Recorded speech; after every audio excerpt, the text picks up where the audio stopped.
बिस्मिल्लाहिर्रहमानिर्रहीम। अस्सलाम वालेकुम नाज़रीन, मैं हूं अमजद एजाज़। आज की ताज़ा तरीन ख़बर, आज मैं आपको एक लव स्टोरी के बारे में बताऊंगा और उसकी मिसाल इस दुनिया में कहीं नहीं मिलती। उस लव स्टोरी को बताने से पहले मैं आपको एक शेर सुनाऊंगा। अगर आपको मेरा शेर अच्छा लगे तो मेरे चैनल को आपने ज़रूर लाइक करना है और सब्सक्राइब करना है। इधर निकली उधर निकली, यहाँ निकली वहाँ निकली, जिससे सचिन ने प्यार किया वो 4 बच्चों की माँ निकली। मेरे ख्याल में मेरी स्टोरी आपको समझ आ चुकी होगी। एक लड़की जिसका नाम सीमा है, वो कराची सिंध यानी पाकिस्तान से उसका ताल्लुक़ है। उसके 4 बच्चे हैं। उसका मियाँ जो है वो सऊदी अरेबिया में चला जाता है, वो जॉब करता है।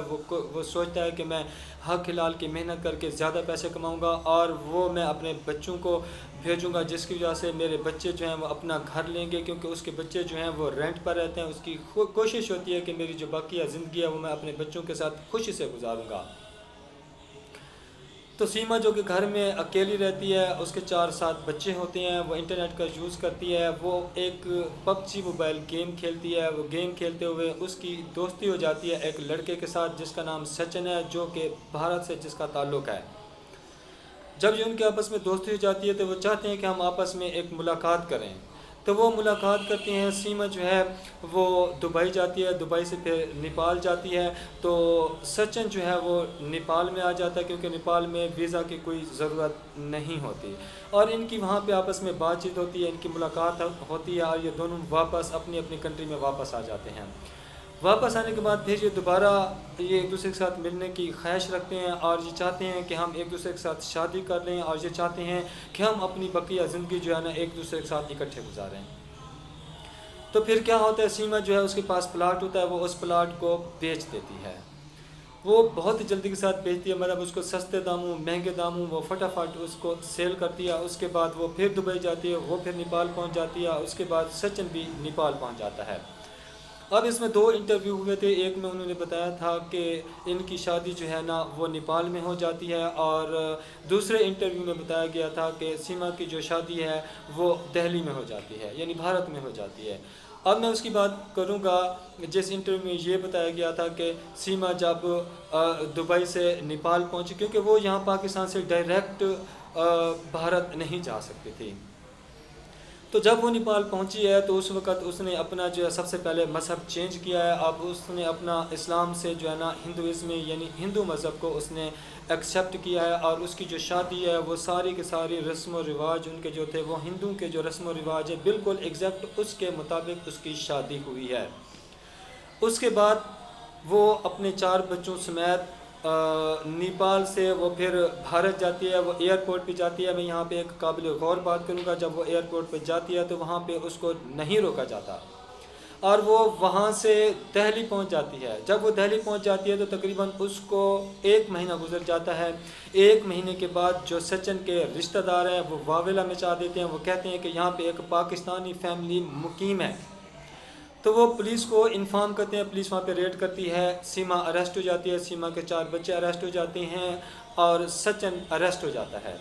अरेस्ट होने के बाद एक बात काबिल गौर करूँगा, रातों रात सीमा की बेल हो जाती है।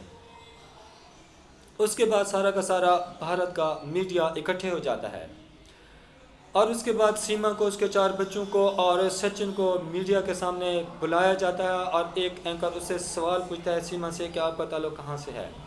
सीमा जवाब में कहती है कि मेरा ताल्लुक़ पाकिस्तान से है, यानी कराची और सिंध से है। तो उसके बाद एंकर दूसरा सवाल पूछता है कि आपका रिलीजियस क्या है। तो सीमा कहती है आई मुस्लिम, मैं मुसलमान हूँ। इंडियन एंकर दोबारा सवाल करता है कि आप नमाज़ पढ़ती हैं। वो कहती है जी हाँ मैं नमाज़ पढ़ती हूँ। एंकर सवाल करता है आप रोज़े रखती हैं। वो कहती है जी हाँ मैं रोज़े रखती हूँ।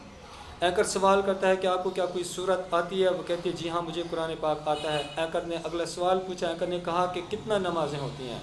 सीमा कहती है कि 5 नमाज़ें होती हैं। सीमा का जवाब दुरुस्त है, क्योंकि 5 नमाज़ें होती हैं।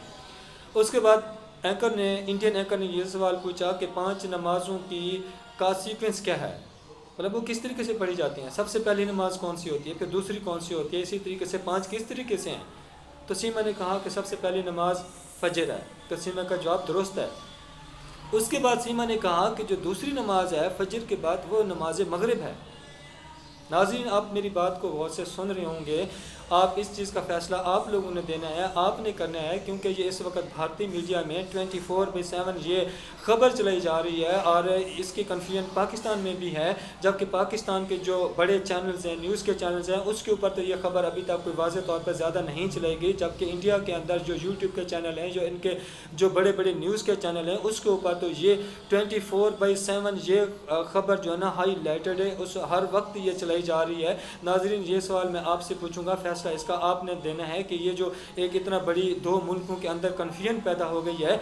अच्छा, जब ये सारे सवाल पूछे जाते हैं तो उस वक़्त एंकर अगला सवाल पूछता है कि आप मुसलमान हैं, आपको कलमा आता है? तो ये कहती है कि जी हाँ, मुझे कलमा आता है। उसने कहा कि कुछ सुनाओ, कहते मुझे याद नहीं है। उसने कहा कि आपको सुबहानक अल्लाहुम्मा आता है? सीमा कहती है मुझे नहीं आता। उसने कहा आपको अल्हम्दुलिल्लाह आता है? सीमा कहती है मुझे नहीं आता। उसने कहा आपको कुल हो वल्लाहु अहद आता है? तो सीमा कहती है मुझे वो भी नहीं आता। तो उसने पूछा कि आपको ये सारा कुछ क्यों नहीं आता? तो ये एक काबिल गौर बात है। ये ऐसा कैसे हो सकता है कि एक बच्ची, जब सीमा से पूछा गया था कि आपकी उम्र कितना है, तो सीमा ने बताया था मेरी उम्र 27 से ज़्यादा है। एक बात इंपॉर्टेंट और भी है कि सीमा की उम्र 27 साल भी नहीं लगती। मेरे ख्याल में उसकी उम्र 27 साल से भी ज़्यादा है। तो ये ऐसे कैसे पॉसिबल हो सकता है कि एक लड़की 27 ईयर से वो पाकिस्तान में रहती हो? तो पूरे पाकिस्तान को अगर देखा जाए तो पूरे पाकिस्तान के अंदर जब बच्चा पैदा होता है मुसलमानों के घर, तो उसको शुरू से सारा कुछ बताया जाता है, मतलब उसको कलमा सिखाया जाता है और उसको नमाज सिखाई जाती है। हाँ, मान लेते हैं कुछ लोग ऐसे होते हैं जो 5 वक्त की नमाज नहीं पढ़ते, और कुछ लोग ऐसे होते हैं जो रोज़ा नहीं रखते, क्योंकि ये इस बारे में हम कुछ नहीं कह सकते, ये उसका और अल्लाह का मामला होता है। लेकिन एक बात ये तो वाज़ेह तौर पर क्लियर है कि जो मुसलमानों की बच्ची होती है उसको कुछ ना कुछ इस तरह की जो बेसिक चीज़ें होती हैं वो ज़रूर आती हैं। मतलब उसको कलमा आ जाता है, मतलब उसको नमाज आ जाती है, मतलब उसको एटलीस्ट इतना पता होता है कि 5 नमाजें उनका सीक्वेंस क्या है। एटलीस्ट उनको ये तो आ ही जाता है कि कुल हुवल्लाहु अहद आ जाता है, या अल्हम्दुलिल्लाह आ जाता है, या सुबहानक अल्लाहुम्मा आ जाता है। मतलब सीमा की तरफ से ये बताया जाता है कि उससे इसमें से कोई चीज़ भी नहीं आती। उसके बाद जब सीमा की लैंग्वेज पे गौर किया जाता है तो सीमा बार बार जो वर्ड्स बताती है वो कहती है मेरा पति, मेरा विश्वास, मेरा भरम।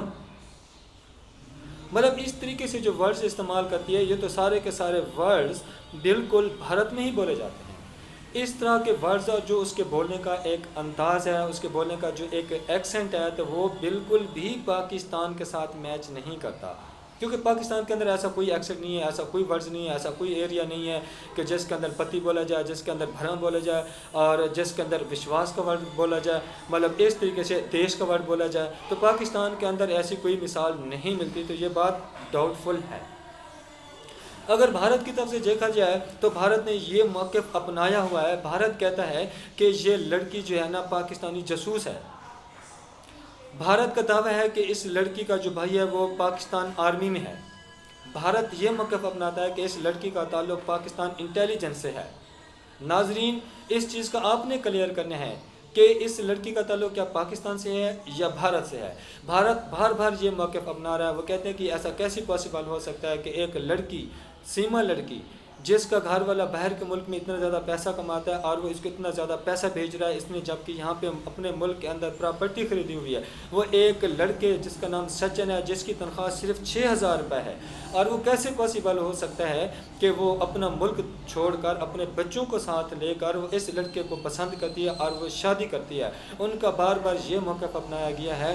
भारत कहता है कि ये एक बाकायदा तौर पर प्लान किया गया है। भारत कहता है कि उसके 4 बच्चों वाली लड़की को इसलिए सिलेक्ट किया गया है ताकि वो भारत में जाए, और सचिन को इसलिए सिलेक्ट किया गया है कि ये जो लड़का है इसकी तनख्वाह बहुत कम है और इसकी उम्र भी इतना ज़्यादा नहीं है। ये भारत का दावा है कि पाकिस्तान ये एक हमारे साथ चाल चल रहा है। ये लड़की जो है एक पाकिस्तान की जासूस लड़की है, वो इसलिए कि उन्होंने बाकायदा तौर पर इस 4 बच्चों वाली एक औरत को जो है ना एक इंडियन लड़के के साथ वो किया है, उसकी शादी के लिए जो है ना उसको रेडी किया है। उसको एक सचिन को ट्रैप में डालने के लिए बाकायदा तौर पे एक साजिश की गई है ताकि सचिन जो है वो इस लड़की के हाथ में रहेगा और बाकी सारी के सारी इंफॉर्मेशन वगैरह वो सारा कुछ करके जो है ना लड़की पाकिस्तान में शेयर करेगी।